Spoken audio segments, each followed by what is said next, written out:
Bible study series. We're going to finish here in the book of Exodus, chapter 3. Moses and the burning bush. One day, Moses was tending the flock of his father in law Jethro, the priest of Midian. He led the flock far into the wilderness and came to Sinai, the mountain of God. There, the angel of the Lord appeared to him in a blazing fire in the middle of a bush. Moses stared in amazement. Though the bush was engulfed in flames, it didn't burn up. "This is amazing," Moses said to himself. "Why isn't that bush burning up? I must go see it." When the Lord saw Moses coming to take a closer look, God called to him from the middle of the bush, "Moses, Moses, here I am." Moses replied, "Do not come any closer," the Lord warned. "Take off your sandals, for you are standing on holy ground. I am the God of your father, the God of Abraham, the God of Isaac, and the God of Jacob." When Moses heard this, he covered his face because he was afraid to look at God. Then the Lord told him, "I have certainly seen the oppression of my people in Egypt. I have heard their cries of distress because of their harsh slave drivers. Yes, I am aware of their suffering. So I have come down to rescue them from the power of the Egyptians and lead them out of Egypt into their own fertile and spacious land. It is a land flowing with milk and honey, the land where the Canaanites, Hittites, Amorites, Perizzites, Hivites, Jebusites now live. Look, the cry of the people of Israel has reached me, and I have seen how harshly the Egyptians abused them. Now go, for I am sending you to Pharaoh. You must lead my people, Israel, out of Egypt." But Moses protested to God, "Who am I to appear before Pharaoh? Who am I to lead the people of Israel out of Egypt?" God answered, "I will be with you, and this is your sign that I am the one who has sent you. When you have brought the people out of Egypt, you will worship God at this very mountain." But Moses protested, "If I go to the people of Israel and tell them, 'The God of your ancestors has sent me to you,' they will ask me, 'What is his name?'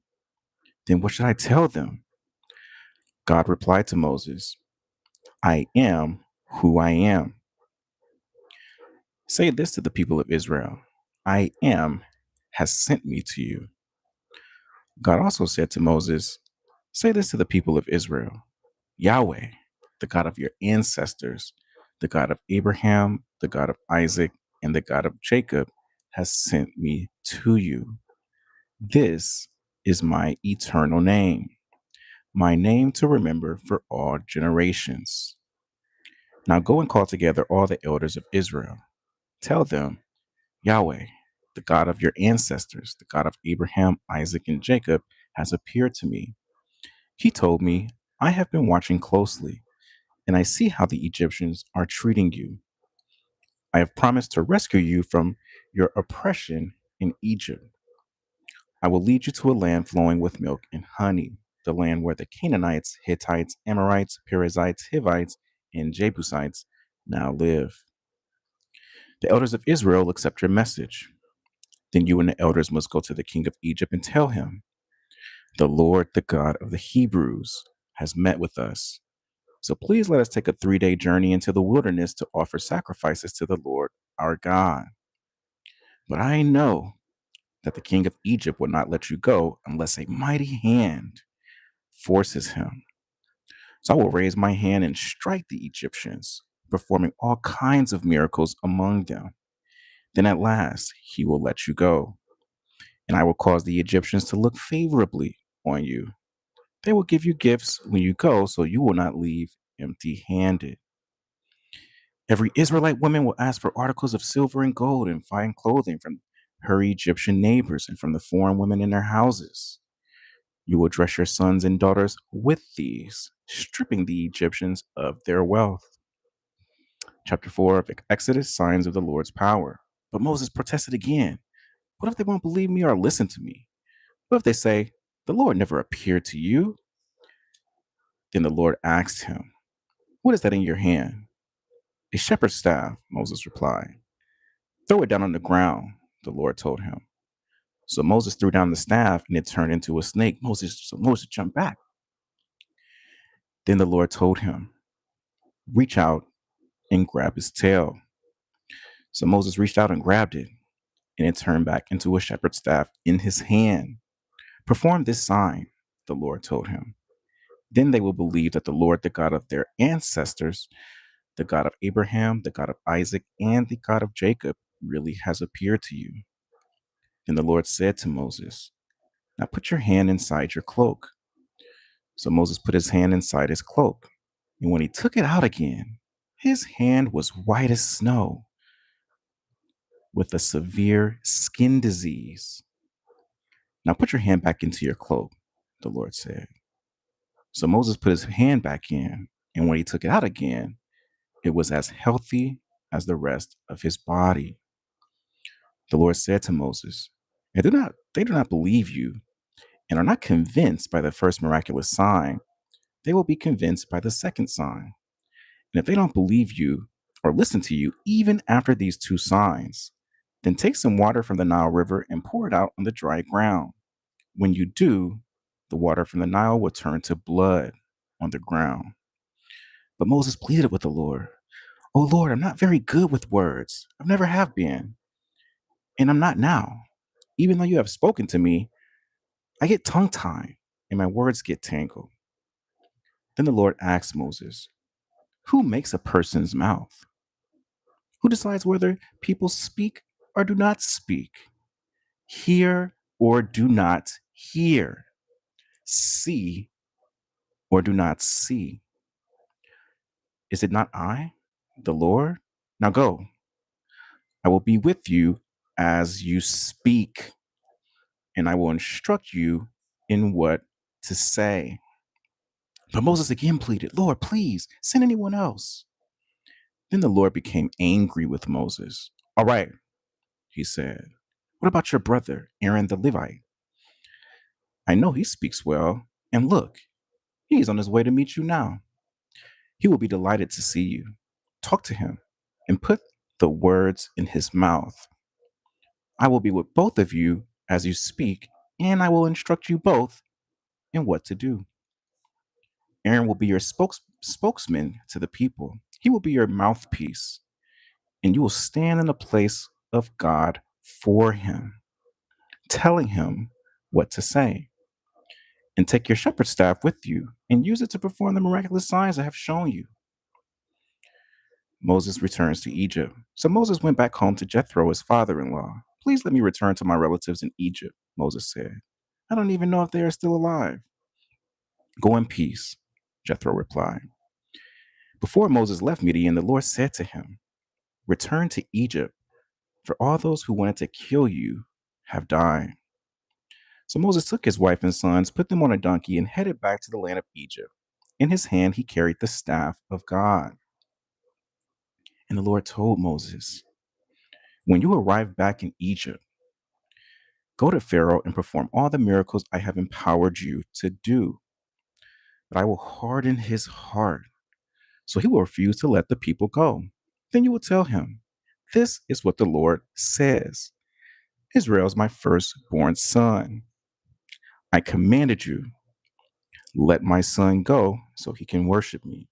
But since you have refused, I will now kill your firstborn son.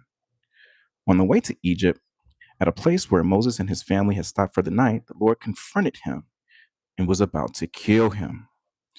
But Moses' wife, Zipporah, took a flint knife and circumcised her son. She touched his feet with the foreskin and said, now you are a bridegroom of blood to me. When she said a bridegroom of blood, she was referring to the circumcision. After that, the Lord left him alone.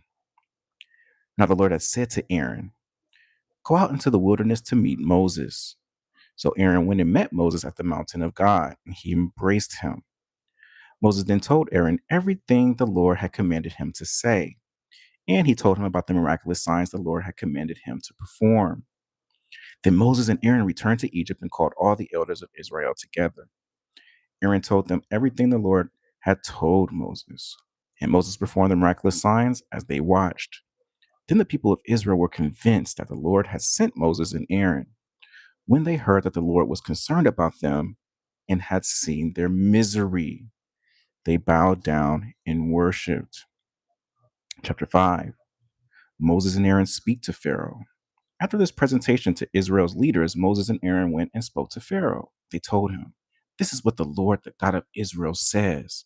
Let my people go so that they may hold a festival in my honor in the wilderness." "Is that so?" retorted Pharaoh. "And who is the Lord? Why should I listen to him and let Israel go? I don't know the Lord, and I will not let Israel go." But Aaron and Moses persisted. "The God of the Hebrews has met with us," they declared.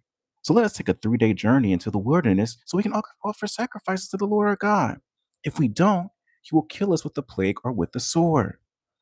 Pharaoh replied, "Moses and Aaron, why are you distracting the people from their task? Get back to work. Look, there are many of your people in this land, and you are stopping them from their work." That same day, Pharaoh sent this order to the Egyptian slave drivers and the Israelite foremen: "Do not supply any more straw for making bricks. Make the people get it themselves, but still require them to make the same number of bricks as before. Don't reduce the quota. They are lazy. That's why they are crying out, 'Let us go and offer sacrifices to our God.' Load them down with more work. Make them sweat. That will teach them to listen to lies." So the slave drivers and foremen went out and told the people, "This is what the Pharaoh says. I will not provide any more straw for you. Go and get it yourselves. Find it wherever you can, but you must produce just as many bricks as before." So the people scattered throughout the land in Egypt in search of stubble to use as straw. Meanwhile, the Egyptian slave drivers continued to push hard. "Meet your daily quota of bricks, just as you did when we provided you with straw," they demanded. Then they worshipped the Israelite foreman they had put in charge of the work crews. Then they whipped the Israelite foreman they had put in charge of the work crews. "Why haven't you met your quotas either yesterday or today?" they demanded. So the Israelite foreman went to Pharaoh and pleaded with him. "Please don't treat your servants like this," they begged. "We are given no straw, but the slave drivers still demand make bricks. We are being beaten, but it isn't our fault. Your own people are to blame." But Pharaoh shouted, "You're just lazy. Lazy. That's why you're saying, 'Let us go and offer sacrifices to the Lord.' Now get back to work. No straw will be given to you, but you must still produce the full quota of bricks." Chapter 9. This is chapter, let's see, my little pages got stuck together. The Israelite foremen could see that they were in serious trouble when they were told, "You must not produce the number of bricks you make each day." As they left Pharaoh's court, they confronted Moses and Aaron, who were waiting outside for them. The foreman said to them, "May the Lord judge you and punish you for making us stink before the Pharaoh and his officials. You have put a sword into their hands, an excuse to kill us." Then Moses went back to the Lord and protested, "Why have you brought all this trouble on your own people, Lord? Why did you send me? Ever since I came to Pharaoh as your spokesman, he has been even more brutal to your people. You have done nothing to rescue them." Chapter 6. Then the Lord told Moses, "Now you will see what I will do to Pharaoh. When he feels the force of my strong hand, he will let the people go. In fact, he will force them to leave his land." And God said to Moses, "I am Yahweh, the Lord. I appeared to Abraham, to Isaac, and to Jacob as El Shaddai, God Almighty. But I did not reveal my name, Yahweh, to them. And I reaffirmed my covenant with them. Under its terms, I promised to give them the land of Canaan, where they were living as foreigners. You can be sure that I have heard the groans of the people of Israel, who are now slaves to the Egyptians, and I am well aware of my covenant with them. Therefore, say to the people of Israel, I am the Lord. I will free you from your oppression and will rescue you from your slavery in Egypt. I will redeem you with a powerful arm and great acts of judgment. I will claim you as my own people, and I will be your God. Then you will know that I am the Lord your God who has freed you from your oppression in Egypt. I will bring you into the land I swore to give to Abraham, Isaac, and Jacob. I will give it to you as your very own possession. I am the Lord. So Moses told the people of Israel what the Lord had said, but they refused to listen anymore. They had become too discouraged by the brutality of their slavery. Then the Lord said to Moses, "Go back to Pharaoh, the king of Egypt, and tell him to let the people of Israel leave his country." "But Lord," Moses objected, "my own people won't listen to me anymore. How can I expect Pharaoh to listen? I'm such a clumsy speaker." But the Lord spoke to Moses and Aaron and gave them orders for the Israelites and for Pharaoh, the king of Egypt. The Lord commanded Moses and Aaron to lead the people of Israel out of Egypt. These are the ancestors of some of the clans of Israel. The sons of Reuben, Israel's oldest son, were Hanok, Palu, Hezron, and Carmi. Their descendants became the clans of Reuben. The sons of Simeon were Jemuel, Hamin, Ohad, Jakin, Zohar, and Shaul. Shaul's mother was a Canaanite woman. Their descendants became the clans of Simeon. These are the descendants of Levi as listed in their family records. The sons of Levi were Gershon, Kohath, and Merari. Levi lived to be 137 years old. The descendants of Gershon included Libni and Shimei, each of whom became the ancestor of a clan. The descendants of Kohath included Amram, Izhar, Hebron, and Uziel. Kohath lived to be 133 years old. The descendants of Merari included Maili and Mushi. These are the clans of the Levites as listed in their family records. Amram married his father's sister, Jochebed, and she gave birth to the sons Aaron and Moses. Amram lived to be 137 years old. The sons of Ishar were Korah, Nepheg, and Zikri. The sons of Uziel were Mishael, Elzaphan, and Sithri. Aaron married Elisheba, the daughter of Aminadab and sister of Nahshon, and she gave birth to his sons Nadab, Abihu, Eleazar, and Itamar. The sons of Korah were Asir, Elkanah, and Abisapha. Their descendants became the clans of Zorah. Eleazar, son of Aaron, married one of the daughters of Putiel, and she gave birth to his son Phinehas. These are the ancestors of the Levite families listed according to their clans. The Aaron and Moses named in the list are the same ones to whom the Lord said, "Lead the people of Israel out of the land of Egypt like an army." It was Moses and Aaron who spoke to Pharaoh, the king of Egypt, about leading the people of Israel out of Egypt. When the Lord spoke to Moses in the land of Egypt, he said to him, "I am the Lord. Tell Pharaoh, the king of Egypt, everything I am telling you." But Moses argued with the Lord, saying, "I can't do it. I am such a clumsy speaker. Why should Pharaoh listen